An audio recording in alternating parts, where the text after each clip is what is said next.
Okay, so in the past Tech Tuesday, we have trained on Edpuzzle.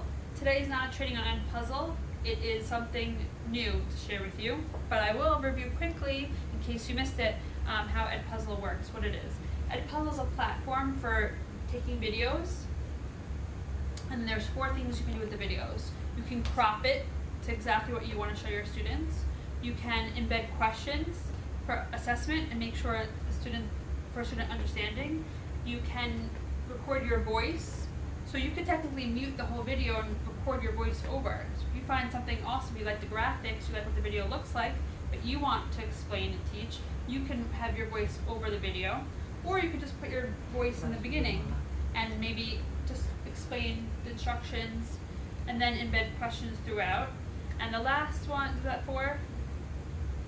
Voiceover, crop, questions, and maybe I'll think of the other one later.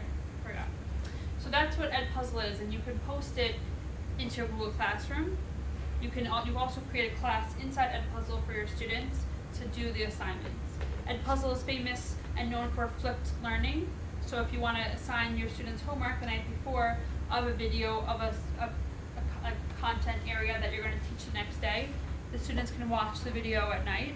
They can answer the questions, understand the material, and come in, and now your lesson can be so much more dynamic because they already learned a chunk of that content, and now you can do more hands-on, more experiential learning, any kind of pedagogy you want in that class. So that's what it's one of the things it's famous for. And now we had regular free Edpuzzle. Yeshiva Flatbush just put their money where their mouth is, and they bought the Edpuzzle Pro version. So now we have unlimited videos. You can post as many videos as you want throughout the year. You're not limited, so you don't have to be worried that you're wasting any. You have access to the entire curriculum of all Yeshiva Flatbush. So let's say if you have 2nd grade teachers, you can all get together and you can decide like which videos you want to make, and then you share your resource pool. You don't have to do everything yourself, which is amazing. And you'll see already, if you go on later today, you'll see I made a couple of videos. Robert Krenas has made tons of videos for Judaic studies. So there's options for both. Don't think that there are options for Judaic studies. So today I'm going to show you the online learning. Go back one and click on the badge, please. The online professional development options that Edpuzzle has created. Now they're all modules. They're learning at your own pace. So, for example, the first 2 Edpuzzle Level 1 and Level 2 certification is a way for you as a teacher to learn how to use it in your classroom. But if we scroll down, we can see all the other options. For example, coaches if you want to train others, like my badge, for example. But we have project-based learning, flipped learning, gamification in class, Google Tools, diversity and inclusion in the classroom. Keep going. 21st century learning, personalized learning, and tech integration. So it's not just Edpuzzle, it's big topics that you might like. I'm ready to lock myself in the office and no more training. I'm going to just do these for the next 50 hours. So it's nice. It tells you what it is, a little blurb, and then it tells you how much time it will take for the certification. So that's nice for planning purposes. And it's really great because they use Edpuzzle for learning. So each module will be watching a video, and you'll be answering the questions to progress to the next level. So they make sure that you understand it's not just video. And that's how you want to use it in your class as well for homework. Okay, I can talk about Edpuzzle for 3 hours. We have a class in summer. But that was just our tip for today for Tech Tuesday. And the next thing is a continuation from last week of Google Classroom. So this is a little extra. I'm going to keep going. Mm-hmm. And then we have how we share inside Google Classroom. When we create an assignment to send to our students, we have 3 options of how we want to deliver it to them. We can either assign it immediately, we can schedule it for a later time, or we can save it as a draft and post it later. So this first one is simple, to the point. Now, the next one is scheduling. 2 ways you would want to use this. One, if you want to plan your entire next week, and you don't want to go in every single day next week and create posts and post it. You want to have it all done, ready to go. So on Friday, you sit there and you make all of your assignments and you schedule them for each day to deploy automatically without anything, which is amazing, great time saver. The next is saving a draft. God bless all of you who can have that scheduled boom, boom, boom, and it goes out perfectly and everything is smooth. My classes sometimes run longer, it's not always so perfect. Or let's say I want to make a project for next month. I know it's coming, but I'm not sure when it's going to land. So I would save it as a draft, because the kids can't see it, but I can, and I can edit it later. So it's already, again, saving time. I have time right now. I'm going to create it and save it for later. Now, if we click on the, go back one. I hid it inside. So if you go like a little bit, like over here. Yeah, perfect. So, welcome back to my Tech Tuesday Google Classroom, which you should all join. We talked about last week. The code is inside your Google Doc if you didn't join yet. Now, just go over Google Classroom real quick. We have 3 pages. The stream, which is like a timeline of what has happened and what you've done. The classwork, which we're going to click now, please. And then people, which is your students. So inside classwork, how do we create a new assignment that I was talking about? If we click on the blue create button, it shows us all our different types of assignments we can make.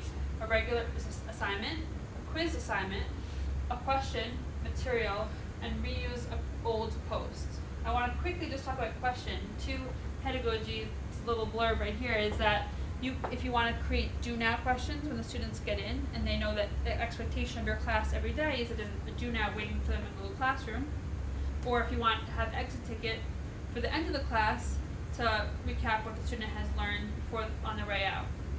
So just 2 little, that's advice for what the question would be used for. Now, so if we click on create assignment, first thing, well, just to review from last week. Last week we discussed how you can post to multiple classes at once by clicking the drop-down menu on your classroom that you're in right now and clicking from your other classes. If you teach 3 sections of 8th grade math, that'd be amazing. Save a lot of time. The next thing is, if you click on, now you can say who is going to get it. Usually it's probably all students, it's probably your default, but for a differentiation, if you want to send remedial work to 5 students, advanced work to a different 5 students, you can do that inside here. Okay.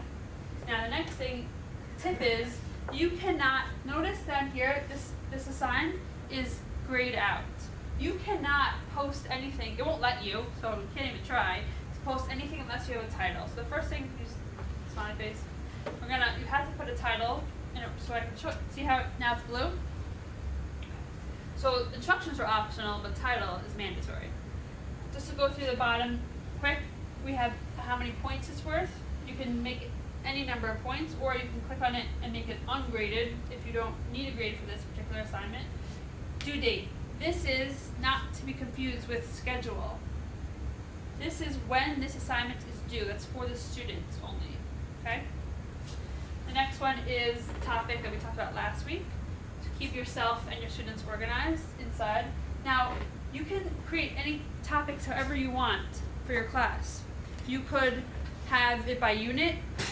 You could have it even, let's say, week by week if you want to organize it that way. Up to you. Totally customizable. Alright, great. Now, first thing, we are not to be afraid of the triangle.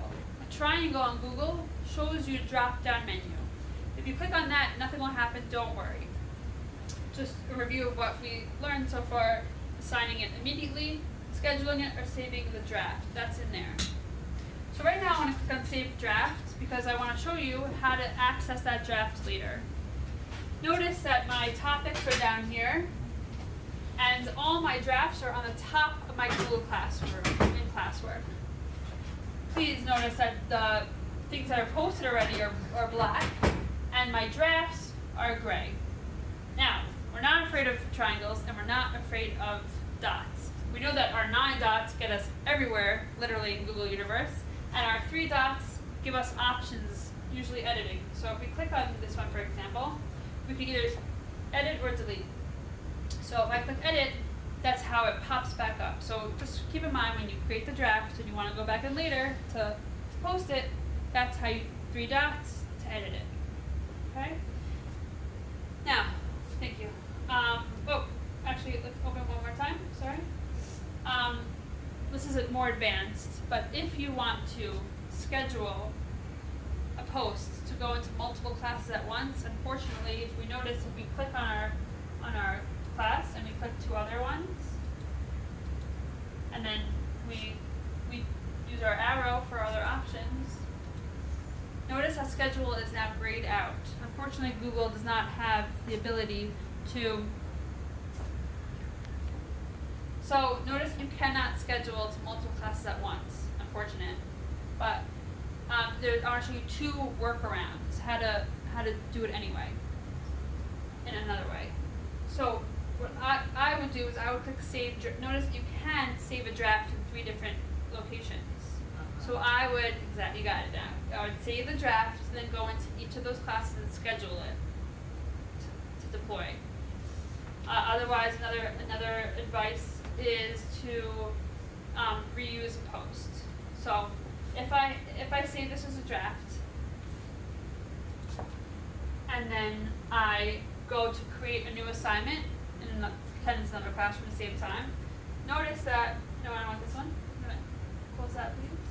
And we're gonna create reuse posts. So this is an option for this, but also it's great for when you spend all year making a Google Classroom. You don't want to now reinvent it next year. You spent all that time creating all your assignments. Next year, when you create a new Google Classroom for your new students, you can reuse all the posts from the year before. Or same thing is if you post something in one class in your other sections, you can reuse the post in your other sections as well.